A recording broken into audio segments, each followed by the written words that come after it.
Okay, next up we've got Michael Schleinkofer from Lauterbach.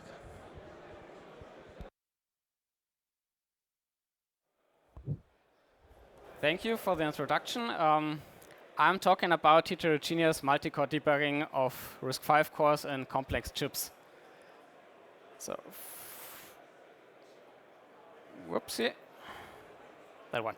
Yeah, first of all, I'd like to start with the challenges that embedded developers are facing today. So we see that the market demands more and more complex chips. That means more cores, more powerful cores of different architectures, and they also run different operating systems simultaneously.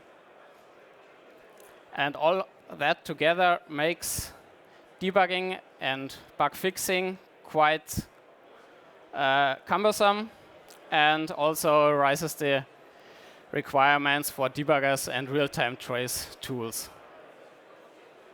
And that brings us to RISC-V heterogeneous debugging. First of all, the RISC-V external debug support specification version 1 has everything that is needed to debug heterogeneous systems.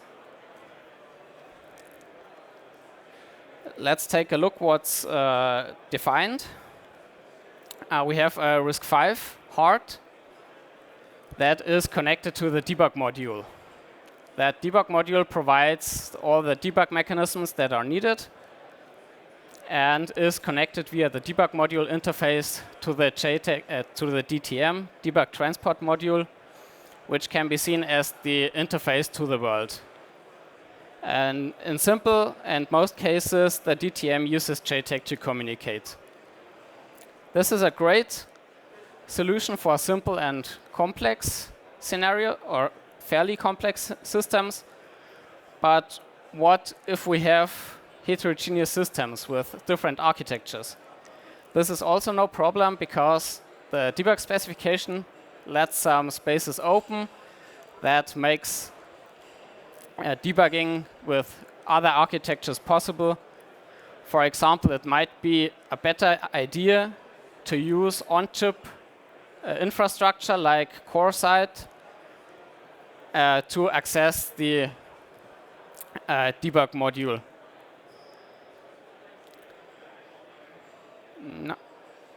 And also, we have external triggers that are defined in the specification that lets the RISC-V core react to events of the outer world, meaning we can act in sync with other architecture cores.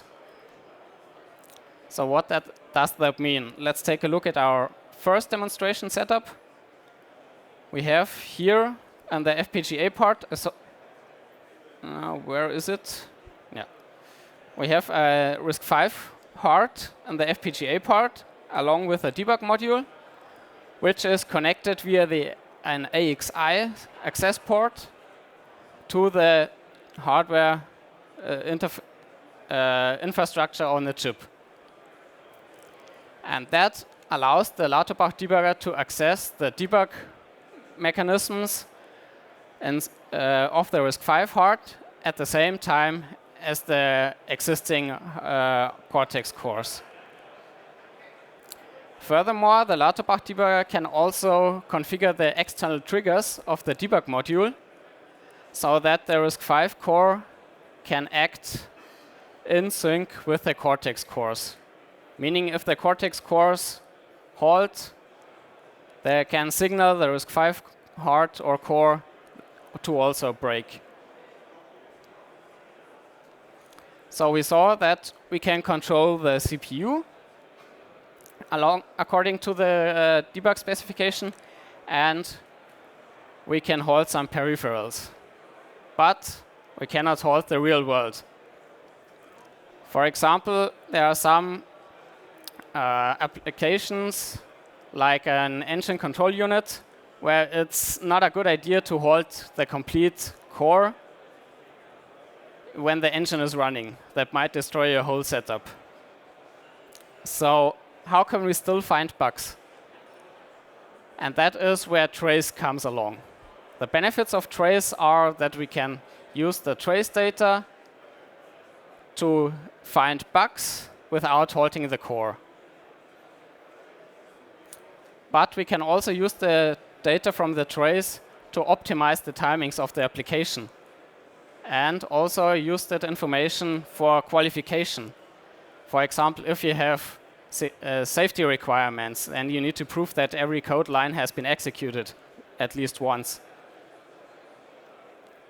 And for RISC-V, that means we need specifications, and we already have 2 or more trace specifications that are close to ratification. For example, our tools already support the first draft of the N-trace specification, and that can be seen at our booth with a demonstration setup from Andes Technology. But for heterogeneous systems, tracing also needs some special things. So we need, for example, flexible ways to access the trace control mechanisms. Though the trace specification prefer the system bus access mechanism to control this trace IP, they are also open that you might use the DMI or a completely different message passing system. Then another aspect is that we need some kind of logic that transports the RISC-V trace information into infrastructure from another architecture. For example, some bridge to ATB. And also, it's good to have some filters that are specified, because sometimes you want to trace your RISC-V core and also cores from other architectures. And all this trace information might congest your trace bus. And with those filters, you can reduce the load, trace only certain lines of code. So let's have a look at our third setup. As we can see, we have 2 RISC-V hearts connected to a trace encoder. These trace encoders feed the trace information into a message infrastructure where it can be offloaded to the Power View software or Power Debug via different interfaces. First, we could use USB via the USB communicator. Here, it should be green. And also, we can offload the trace data via a serial link down below here, using the Aurora communicator.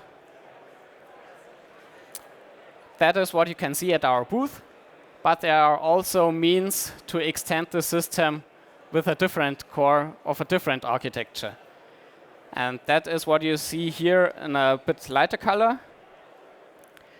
For example, we could use a trace communicator to move the RISC-V trace data to a core-side ATB bus, where it can be merged with the trace data of a different core, and then our tools can process this in parallel.